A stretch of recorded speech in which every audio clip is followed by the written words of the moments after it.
Take a listen to a soundbite from yesterday. Nick Fuentes speaking at what could be considered a white nationalist rally. Take a listen and we'll talk about it on the other side. Can we give a round of applause for Russia? Yes.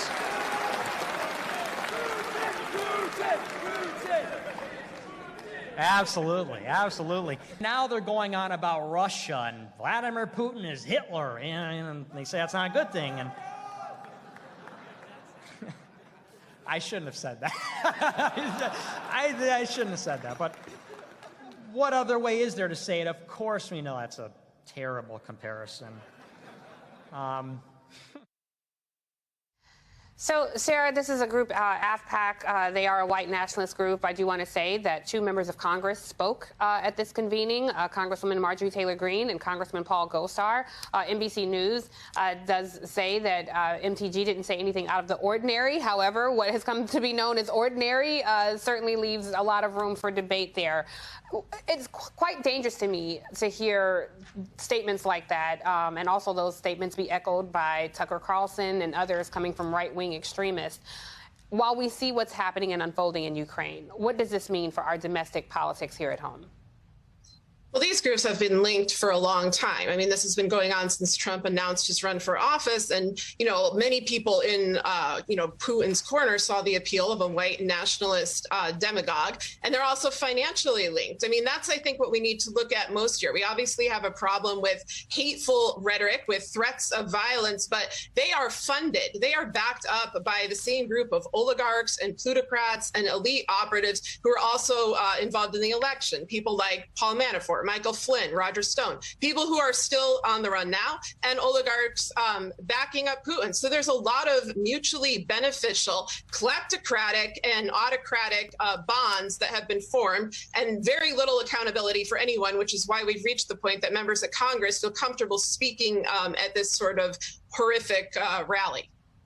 Which is quite terrifying, Malcolm, honestly. And, I recall in 2016 the way Russia targeted specifically black voters. And I'm looking at existing threats now. Private businesses have already been warned about ransomware attacks, potentially from Russia. Something that terrifies me is Havana syndrome. There was reporting from CBS on Havana syndrome reaching domestic soil and people having syndromes of Havana syndrome. What is your assessment of the biggest threat that Russia poses to us here on domestic soil right now? Well, I mean, Russia poses threats on many, many different levels in many parts of the spectrum. I mean, you can think about Havana syndrome, which is probably something that's being done, as a secret operation, around the world, using U.S. Diplomats and intelligence personnel as test beds. But look, this is a country that deployed the single most deadly chemical weapon in a chemical weapons attack against our ally, England.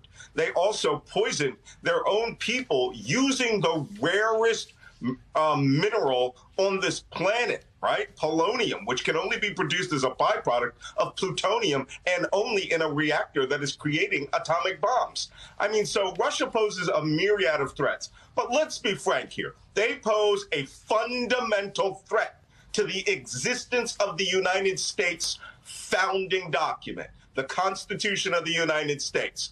That is our nation as a republic. And as Republicans like to say, oh, we're not a democracy, we're a republic. Yes, we are. A republic is a democracy in which the rights of the minority are protected. So, us being a republic, we have to understand that Putin does not believe in democracy in itself. When I wrote my book, Plot to Destroy Democracy, a few years ago, which outlined his intelligence agencies breaking down of political parties in Europe and funding some of the worst neo-Nazi right-wing parties out there, including the government of Austria at the time, which was a party founded by two SS officers in 1952 who signed a treaty with United Russia, Putin's party. That pretty much showed us who the Nazis are in this story. When you have people like Nick Fuentes, who is a literal Nazi, okay, and the rest of these people saying what Hitler did was fundamentally not wrong, this is the fifth column in America that have been taken over through the influence of Vladimir Putin by believing that they are white, they are Christian, and that they should be the supreme rulers of America. And the American Constitution is a mere, how can I put it, not even a fig leaf, it's an obstacle. And that is why they support this dictator's invasion of Europe. You should care, because I don't want to see anybody wearing Captain America shirts out there without adhering to the values which made this country great. And it isn't dictatorship.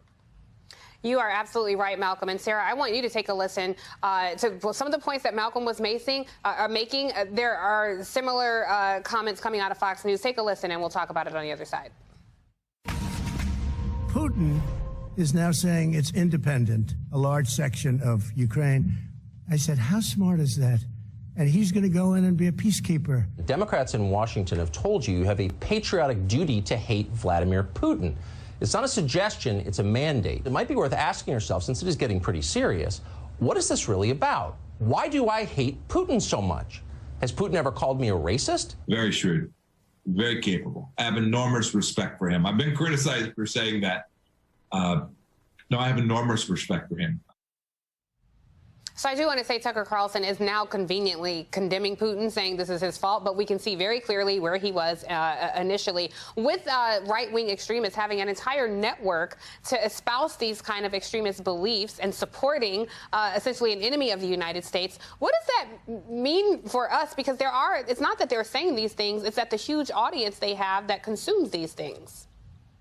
Yeah, and it's the endurance of that audience and the fact that they've been doing this, for such a long time. Trump was installed as the president of the United States in order to weaken the alliances that were preventing Putin from achieving his goals. Alliances like NATO, our relationship with our European partners, our relationship with Ukraine. Trump was put in as a bulldozer, and he was also put in, as Malcolm said, as a bulldozer to the Constitution, to our system of checks and balances, to our system of institutional trust, and the unwillingness of people in the United States to confront the brokenness of those institutions, whether through financial corruption in recent years or age-old systemic problems like the endemic racism that holds our country up, has contributed to that. And Fox News, in this sense, is just an extension of that long-running destructive pattern.